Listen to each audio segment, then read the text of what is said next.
I grew into it, actually. I was already working at the Han as a student assistant, so helping to teach students how to make things. And that was in the time that there was not a Fab Lab at the Han. At a certain point, they discovered what the Fab Labs could do in terms of evolving of designs and sharing of knowledge between different working areas.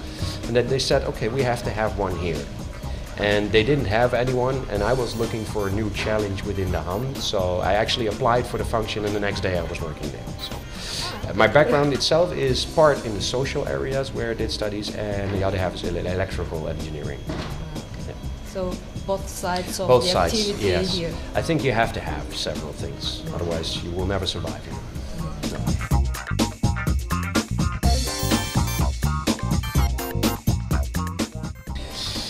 I think they were changing practically everything. To think that, for example, three-dimensional printing, which has been done for over 30 years now, so this was actually a quite old technique, but now we see an explosion because some people decided that, okay, you are a product designer and you actually use three-dimensional printing to make your prototypes. Yep. Now we have people who work in hospitals, for example, who were doctors and treating patients, and they were making prosthetics. And they used to do that by hand measuring. And then they realized, okay, this is three-dimensional drawing, but we have three-dimensional scanners for our patients. Couldn't we use the three-dimensional data for that? And that is how doctors are starting to use three-dimensional printing.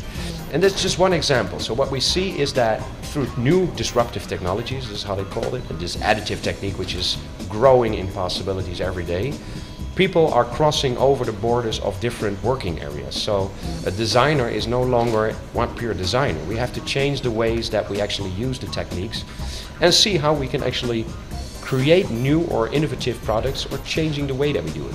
I'm not saying that 3D printing is the holy grail of technology, because the other techniques will be there, but it causes people to cross over to different disciplines.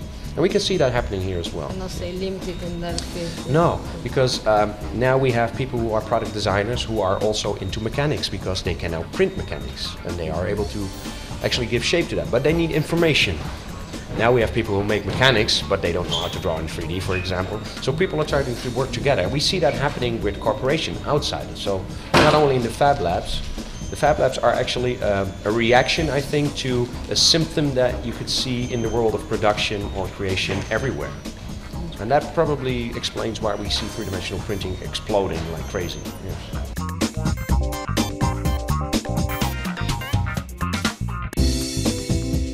I think there is a mixed, because when you are in a school, and we are not the first or only Fab Lab within a university or a school, there's this problem, because a Fab Lab is supposed to be open to everybody. And the problem is that if you do something in a school, the school tends to think we have to have this for our students. Yeah.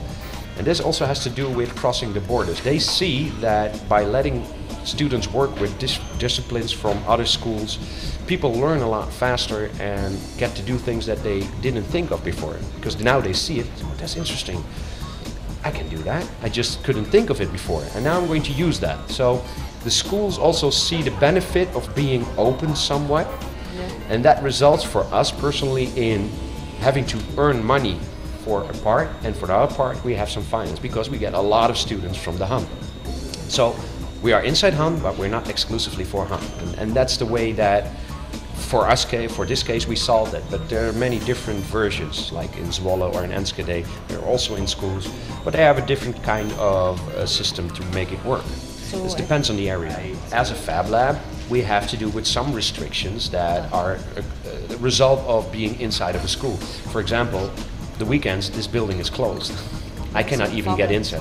While other Fab Labs are open on Saturdays and Sundays. And that's something that we would like to do, but it's just not possible because the building is closed.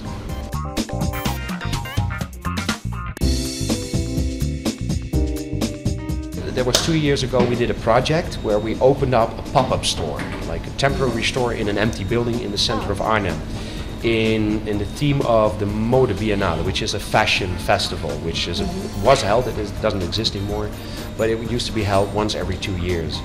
And they wanted to show the connection between modern production techniques and fashion. So we had this area split halfway with three-dimensionally printed fashion, clothing, shoes, jewelry, and on the other side, those printers set up so that people on the street could actually get to know that. So that was 2.5 years ago.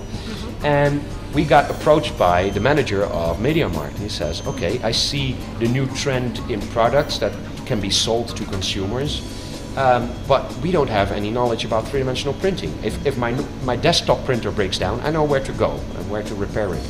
But are there repair shops for 3D printers, for example? And there are so many different printers. So we would like to have some more knowledge about 3D printing and assistance so that we can actually start selling three-dimensional printers, but also knowing that we have a good background with information. So they approached us for that. And that ended up in a cooperation in which we provide demonstrations in the MediaMarkt, which also is a part of our income. So that's one of the ways that we get a little bit of money on the side next to the gap that we have from the school. And that resulted from there into a project where we are now starting to make educational programs with a big plastic supplier here in the area, I think. They have a lot of customers with three-dimensional printing. So it's actually tying education, knowledge, and corporate enterprises together, because companies want to use those printers too, but not every company has the knowledge. So we're providing information to go with the three-dimensional printing, either in design or in maintaining and using the printers themselves. And this is more maybe important also for users of FabLab. Yes. Give them and you see this happening in all the Fab Labs. Yeah. For us, for example, it happened to be the MediaMarkt, but there are a lot of examples. When you look at Amsterdam, the Waag Society, or FabLab Utrecht, and there are a lot of good examples among the other labs worldwide where companies from their area actually made a link from, you're the guys who can do that, and we have a necessity for this type of knowledge. Could we do something together? Well, working together in cooperation, that is what Fab Labs are about, after all.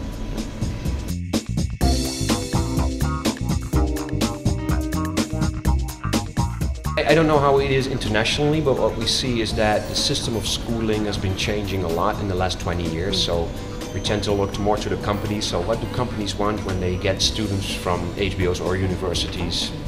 So you try to fit in there so that the students who get their degree at the end of the terms actually know what to do in the companies. And we see that a lot of companies are changing.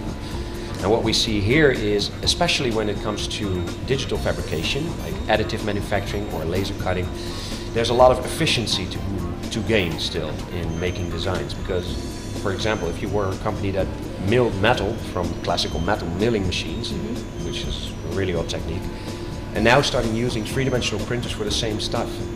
But that's actually not a good use of a three-dimensional printer, because you can do a lot more with a printer. So not only the use of machinery to produce, but also the way that we think about designing has to change. That is something that we are trying to incorporate in the education here. So we're actually now working with the province of Gelderland, which is the community that we're in right now in Arnhem, and the province actually is starting a platform for three-dimensional knowledge to combine companies in the area with education.